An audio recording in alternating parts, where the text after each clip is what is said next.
Hello and welcome to another edition of FTV GameNight. I'm Steven Dixon along with Pearson Fowler. We got a loaded show for you tonight, talking about the Kansas City Chiefs and the possibilities of them beating the Denver Broncos. The NFC North, it's a wild and crazy division every year. Who's going to win it? The Lions, Bears, or Packers? And then Chris Adell joins us to talk about the crazy SEC East. All coming up on FTV GameNight. And welcome back to FTV GameNight. I'm Steven Dixon along with Pearson Fowler. Pearson, talk about the Kansas City Chiefs and Denver Broncos, that AFC West division, kind of stacked at the top. The Chargers kind of lingering behind. They're probably not going to contend for that title just for the fact that that's two really tough teams, good records to contend with. But the biggest question I have for you is who's going to win that division? It's stacked. Denver is a 5 seed right now in the AFC, which is kind of amazing. Kansas City or Denver, who do you pick in that? Yeah, well, if you asked me a couple weeks ago, I would have said Denver. Obviously, they lost to the Giants last night, so Kansas City has the edge. But I think I'm still going to have to go with Denver. This is a Denver team that obviously has a lot of firepower. Have some question marks on defense, but they have Von Miller back. He'll start to get more back into things in a couple games. It did look like Champ Bailey re-injured his foot last night, which could present some problems in the future. But even as badly as Denver played, they had over 100 penalty yards. They turned the ball over in crucial situations, including that Ronnie Hillman fumble inside the 5-yard line last night. They were one unlucky play away from winning that game. And I think when you make that many mistakes and you're still over to overcome that against a good Indianapolis team on the road, just what Peyton Manning's doing this year with his team is unbelievable to me. What do you think? I mean, you got to like the Broncos just for the fact that they have Peyton Manning on their team. Usually he's not a guy that loses divisions, especially to a team that was 2-14 the year before. But there's something about Kansas City I really love. I know they didn't blow out Houston like everybody wanted them to. They did not get a sexy win that a lot of people want them to have, like Denver's had all season. It seems like every week they're breaking records, they're scoring touchdowns, they're celebrating. Everybody loves them. The media loves those teams. They sell. Kansas City, though, plays really, really good defense. They have a great pass rush. Tamba Ali, Dontari Poe's having an amazing year playing nose tackle. They're getting a lot of push from that front seven. But you have to remember that, that secondary, they're pretty good, too. Brandon Flowers, you have Eric Berry back in there. That's a talented defense. You could tell why they really like Romeo Crennel in Kansas City before they hired him. The theory I have is that good defense always beats good offense, and in this case, it's great defense beats great offense. And what's going to happen is these two teams will play, and I think Kansas City has the edge in those games because I think they're going to get after Peyton. They're going to make him rush some throws like Indianapolis did on Sunday, and they're going to force those mistakes that, like you were saying earlier, cause the Broncos to lose games, and you can't really trust that Broncos defense to stop the run against Kansas City and force turnovers, and that's how you're going to beat Kansas City because they're not a team. Like we're saying, we talk on our show a lot, San Francisco-style ball back in 2011 when they were running the football, playing great special teams. That's what the Kansas City Chiefs are doing now. That's a tough out in any situation. I'm not saying Denver's not going to make the playoffs. They're going to be one of the best 5 seeds in the history of the game. I'm loving Kansas City right now. I'm seeing a 12 or 13 win team out of them, and I think Denver might be tied with them at the end of the season. But what ends up making the difference is Kansas City has the tiebreaker due to best record in the conference and best record in the division. Any arguments you have against that? Well, no, definitely have a point with Kansas City's defense. And again, last night you saw a team finally got some good pressure on Peyton Manning, and he looked a little bit out of sync for the first 2-3 quarters all of last night. He finally had to throw on the move. Like the last couple of defenses he's played against, they got absolutely no pressure on him. He could kind of just sit back in the pocket, be really comfortable throwing the ball, and you could see it. The guys were wide open. He was throwing it to them in the perfect spot. There were a lot of throws he made on Sunday that ended up being incomplete or nearly intercepted because he was kind of forced to, run up in the pocket, roll out, and you can see now, at his age, mobility is not his strength. Well, it's not going to be his first instinct. And he's a good decision. He is less mobile, but he is a good decision maker. And you saw even late in the game last night when he was having to move around in the pocket. He's not going to complete as many passes. He let them back down, 36-17, let him back. Yeah. Almost tied the game up, almost took the lead. You can't rely on Jamal Charles to literally throw a game away like Trent Richardson would. I mean, that did happen, I thought. And, and another thing people forget, Peyton Manning's definitely not the issue with Denver going forward. It's the defense. It's that defense. Even with Von Miller back, I know he's a great player. He's had 30 sacks in the first 2 seasons of his career. That pass rush isn't that great. That secondary's old. And the guys that are young are really inexperienced, and they're going to make that mistake. I think they remind me so much of that Packers team we saw 2 years ago, where they're putting up gaudy numbers. But what's going to end up happening is they're going to play a team like Kansas City, who Green Bay lost to that season. They get that pass rush and is able to fluster Manning just a bit. Manning's still great. Rodgers was still great that season.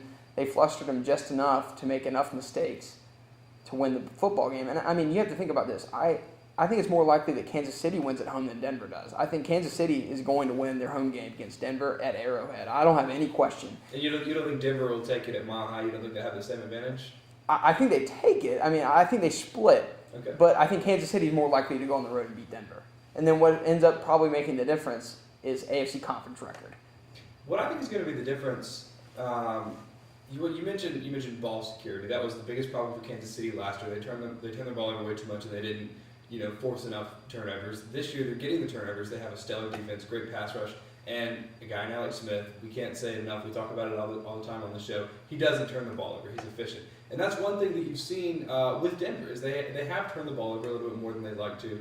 And that defense, again, just question marks, getting pressure, enforcing turnovers and things like that. I think this loss is really going to spurn them, though, and it's really going to – you're going to see a lot of improvement in those areas defensively. In the pass rush, hopefully, again, I think Von Miller, give him a couple games, and he'll be back up to game speed. I think that's going to make a huge difference.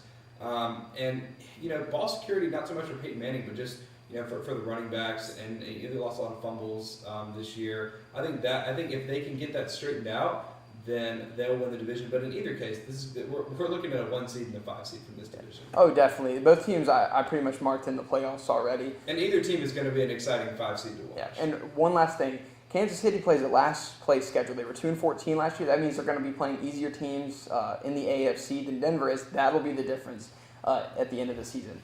We'll be right back. We're going to talk about the NFC North and how competitive it is. Who's going to win it? The Lions, Packers, or Bears? More on FTV Game Night.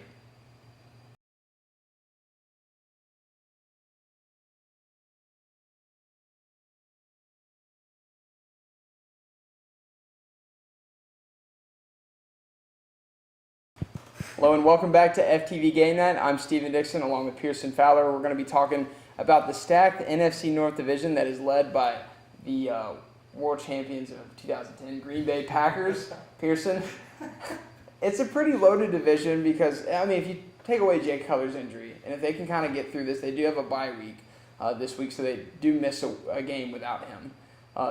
They kind of got lucky there. Do you think that this is the deepest division in the NFC, or maybe even the NFL, in terms of having 3 potential playoff teams? I think so. In terms of depth, the NFC East I would call depth, or I would call it deep, but just because they're all bad and they are all equally likely to win that crummy division. But no, the NFC North, least. The NFC least. There you go. But yeah, the North is really interesting. The Cutler injury makes it a little bit less interesting. They do have a bye week, as you mentioned, this week, but then they have to play Green Bay and Detroit without Cutler, which presumably you're going to lose both of those games. And when you get behind 2 games in the division, it's like a double-edged sword because you don't just have a loss out of the division. Like, you lose to a division rival, so they gain a game on you already, and even in the event of a tie, you're not going to have a tiebreaker with either of those. Unfortunately, I don't think they're playing the Vikings, which wouldn't matter if they had a division. And looking at Detroit and Green Bay schedules, they're not really that difficult going forward, especially since Cutler's injuries there. Because I think Green Bay, they have next week the Vikings, and we saw how pathetic they were on Monday Night Football last night. They're awful. I don't know if Josh Freeman can get it together in another week, so I'm assuming the Packers win that one. They get a Cutlerless Bears team at home on a Monday night. They get the New York Giants, or the Philadelphia Eagles and the New York Giants. None of those winning teams, I think they win them all. Despite all the injuries, they're going to get ahead. And the Lions, they're going to be playing that Cutlerless Bears team. They have a bye week, so it's not really a tough road for them. The Bears are going to fall so far behind in this division race, and the wild card races are going to, kind of pass them by. you could probably say this is a 2-horse race now. Would you agree? Yeah, I'd agree. Which is kind of unfortunate. I was looking forward to this being. I thought it was going to be the deepest. Yeah, I thought because right now, I mean, the South looks like it could be a 2-team race because the Panthers show flashes. Again, the NFC East is pretty tight. But so you said you're picking Green Bay in the North. I want to discuss it before I choose. Okay. Because I looking at the schedules, it gets tougher at the end for the Packers. Not really sure about the Lions because I don't follow them as much. I'm going to ask you, though, since you kind of have an unbiased perspective on this. Lions versus Packers, just for the race to win that division. I mean, the Packers have a half-game lead. The Packers have a half-game lead. They have the head-to-head win, and they have an easier schedule for the next several weeks, which is important because they have so many injuries. By the end of the season, when their schedule starts to get tougher, they might start to get a couple guys healthier. I don't know the status of a lot of their guys. Yeah, none of them are really out for the season. Except Finley, I mean, they haven't put him on IR yet, but I would be very surprised if he plays this year or maybe even ever again. Right. But, a lot of their guys are going to come back. That's kind of a gift to them because, like you said, easy schedule. All of these guys are going to come back for those more difficult games. Right. So this could be a situation like we saw with the Giants last time they won the Super Bowl. Just getting healthy at the right time at the end of the year when their schedule's a little bit tougher. But in the meantime, Green Bay is vulnerable. They lost a lot of weapons. They have a lot of injuries. They're very depleted. Meanwhile, Detroit is the healthiest team in this division, I think. And they did lose to Green Bay, but they've lost to Green Bay, Cincinnati, and Arizona. Arizona in week 2, not a good team, but Cincinnati, a good team, a team that you just a couple minutes ago said you might like to win the AFC. And Green Bay is obviously a good team, and they were healthy when they played Detroit. But I think moving forward, health is going to be big, and if Green Bay drops a game or two, just as a result of injury or maybe doesn't play as good a game as they should, Detroit's going to jump all over that being healthy. Calvin Johnson's back from that knee injury. Reggie Bush has been huge for this offense all year. So if Green Bay can get guys back in a timely fashion and not drop any games in the meanwhile, I think Green Bay. But for now, I'm going to pick Detroit just until I know more about the injuries to all these Green Bay players. I mean, and you have to go back to the Packers have the edge in the first game because these teams have already played, like you mentioned. So Green Bay's not going to have to worry about like a direct tiebreaker. They're going to have to. The only tiebreakers they would have to worry about if they lose to Detroit week 12, which would be a huge game. They're going to have to worry about division records. They're going to have to worry about conference records, and a big thing for them is they've only lost one conference game. Detroit has lost the Cardinals, the Bengals, and the Packers. So that's 2. They have the edge in that too. So they pretty much have the edge in every statistical category that goes into judging who's going to win the division. So right now, just by looking at it, Green Bay has the advantage in everything schedule-wise. The only thing Detroit has is health. What's going to happen is I think the division game that decides all of this will be the Green Bay-Detroit game on Thanksgiving Day, which will be a treat for all of us, I think, because we're going to be sitting down watching a division, I think, be decided in front of the entire nation on national television, obviously. Fox, Troy Aikman, Joe Buck, and all that guy. Sorry, I'm used to... It's a nice plug there for you. Yeah. And then, talking about that Thanksgiving game, I think that decides who wins that division. So I think right now I'm just going to go with the Packers, but I love the Lions as a 6 seed. The Panthers might sneak up on them, but right now the way they're playing, they played a Cincinnati team really close that I picked to go to the AFC. I like the Detroit Lions, even if they don't win the division. Chris Adell is going to join us on the next segment of FTV Game Night. We're going to talk about the SEC East in particular, and how crazy of a division that is. You're watching FTV Game Night.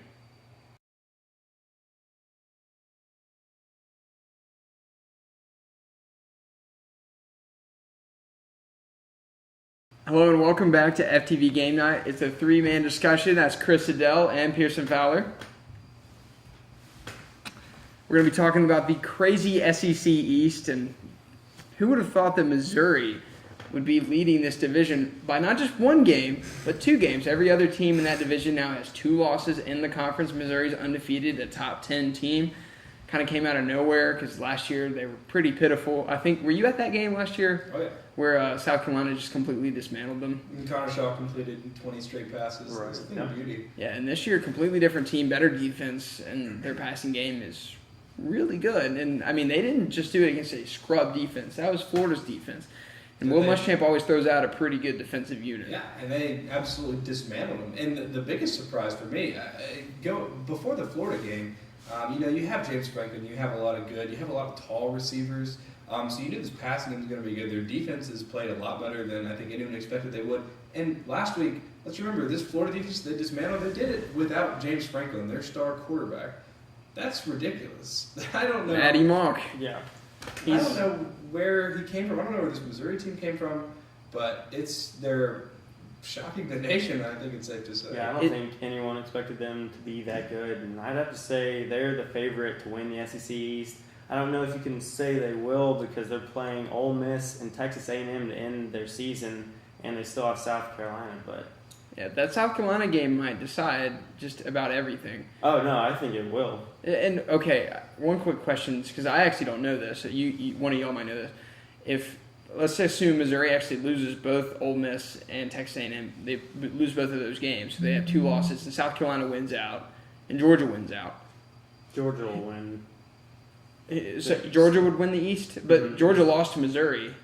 Georgia, who has the best division? It would be a 3-way tie. If South Carolina wins out, Missouri will have 3 losses because Texas A&M and Ole Miss. But if they just lose to one of those, if South Carolina, Georgia, and Missouri each have 2 SEC losses, Missouri beat Georgia, Georgia beat South Carolina beat Missouri. What will happen is the highest ranked team in the BCS will win it unless they're within 5 places of the next highest team, in which case it would be a tiebreaker. So in that case, say South Carolina finishes number 6. So Missouri would win it right now. And Georgia finishes number 11 because they're within 5 spots. We show Georgia win that because they have a tiebreaker over South Carolina. But if South Carolina finishes number 6 and Georgia finishes number 12, then South Carolina wins it.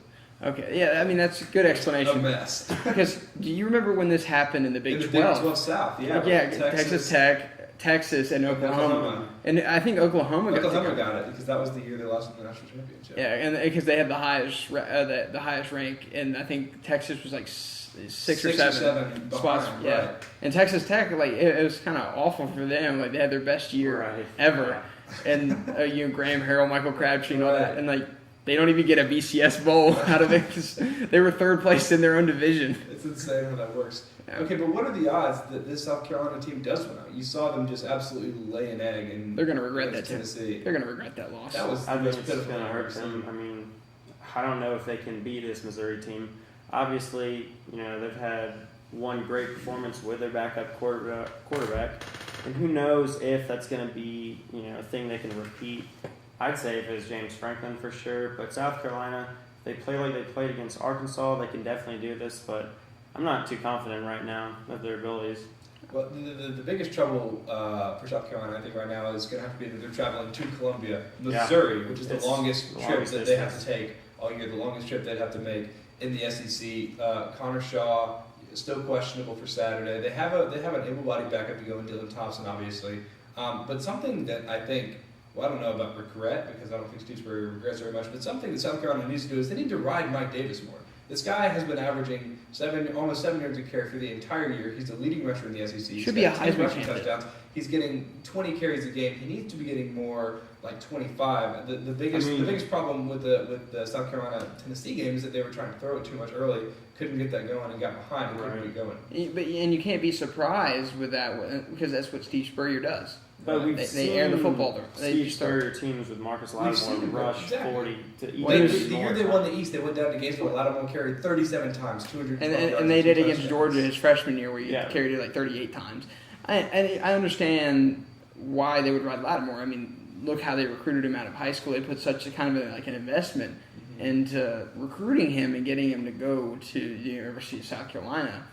I think I think Spurrier, this is the first quarterback he trusts to make that good decision on almost every throw. You didn't have that in Stevie Garcia, but y'all are both right. They need to commit to running the ball because I think what happened at the end, you saw the entire team lay an egg. The defense is getting tired in games, and when you're throwing the football and you're having short drives that don't take up a lot of time, you're giving the other team so many chances, and you're just making your defense play against that offense. Eventually, I mean, a broken clock is right twice a day in the Tennessee offense, they're eventually going to figure out a way to beat you. It happens. The same thing happened with the Saints and the Patriots 2 weeks ago. The Saints have 3 different chances to just run the clock out. They couldn't get first downs. What happens? The defense comes up on the field and eventually blows the game. Yeah, 3 straight 3-and-outs for South Carolina when they could have gotten 1 or 2 first downs, run the clock out, and won the game. If you just get a first down, you win. Exactly, and they couldn't do it, and it was pitiful. But it's not like that's been a trope of this entire year. Right. This has been a South Carolina offense that's been breaking records. That's a one-game every game. It's one bad offensive game. I think they'll be able to rebound. Dylan Thompson, I don't want to say more of a lock and loader because you saw. Connor Shaw's been spectacular all year. Through his first pick last game, was completing almost 70% of his passes before he went 7 of 21 last game. 10 touchdowns, so he was very efficient. But Dylan Thompson not as much a threat to run as Shaw, so you're going to see more carries for Sean Carson, for Mike Davis. Brandon Wilds might be healthy this week after missing the last couple of weeks with a sprained elbow. I think this is an offense that you're going to see get back on track in Missouri. The question is going to be whether or not they can stop this Missouri offense. Defense has been ranked 3rd in the SEC all year, which is pretty good despite receiving a lot of criticism for giving up points late in games. But this is a defense that might be starting to figure it out. And if they can hold Missouri to within a reasonable amount, I think South Carolina can win this. And going forward, they have Mississippi State at home and they have Florida at home. Those are winnable games. Florida hasn't been as good as we thought. Tyler Murphy, not quite the answer they were looking for at quarterback.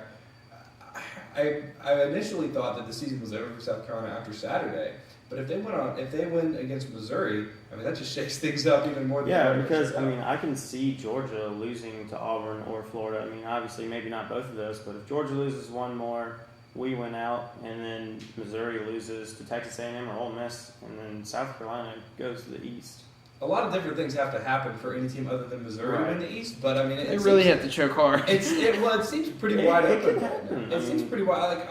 Going into the season, obviously people didn't think a whole lot of Missouri, but even at this juncture in the season, would you say that Missouri is 16 spots better in terms of talent and coaching than South Carolina? I don't think many people would say that. No. I think it's a pretty even matchup. Maybe they're executing South Carolina way more. They're absolutely executing better, but in terms of the talent level there and the coaching, they're just all the top 4 teams in the SEC East are so close. That is a crazy division, but I want to make one point here. How much does Tennessee regret that overtime loss to Georgia? Because they could be in it too. It could be everyone except for Vanderbilt and Kentucky. And if they didn't play like crap I don't know if I can say that, but if they didn't play like crap in Florida, that's a team that could be contending. This is a stacked division. People are criticizing these teams in there. It's really killing the East the last 3 years, saying the West is better with Texas A&M and Alabama. LSU has been a little bit off since the Georgia game. Mm-hmm. Alabama any given Saturday has been solid, but the East is stacked. But that's the beauty of college football. Yep. Well, that's all we have for this week. Tune in next week for more FTV Game Night. I'm Steven Dixon, Chris Adele, Pearson Fowler. Thanks for watching.